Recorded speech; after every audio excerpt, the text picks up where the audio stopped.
ఏ ముఖం పెట్టుకొని కాంగ్రెస్ ఈరోజు మోడీని విమర్శిస్తోంది? అసలు మీకు విమర్శించే హక్కు ఉందా? 1971 ఇప్పటి తరానికి తెలియకపోవచ్చు, కానీ మీకు తెలుసు కదా.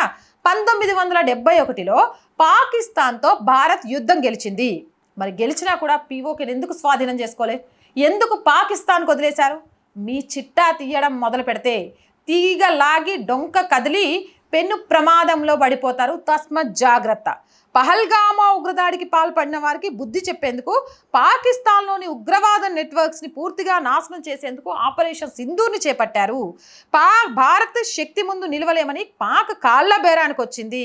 ఒక పక్క నుంచి అక్కడ న్యూక్లియర్ రియాక్టర్ లీక్ అవుతుందనే విషయం సోషల్ మీడియాలో వస్తుంది. వీటన్నిటి నేపథ్యంలోనే సిస్ఫైర్ ఒప్పందం చేశారు తప్ప నీలాగా యుద్ధంలో గెలిచిన తర్వాత కూడా పీఓకేని పాకిస్తాన్కి వదిలేసే దద్దమ్మ ఆలోచనలు బీజేపీలో లేవు. ఆ విషయాన్ని చాలా క్లియర్గా ప్రధాని మోదీ గారు చెప్పారు. పీఓకేని వదిలేయాల్సిందే, ఉగ్రవాద పీచం అనచాల్సిందే.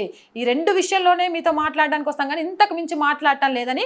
కాబట్టి మాట్లాడే అర్హత లేని కాంగ్రెస్ పార్టీ మూసుకొని ఉంటే మంచిది అని స్ట్రాంగ్ లెవెల్లో వార్నింగ్ ఇచ్చారు.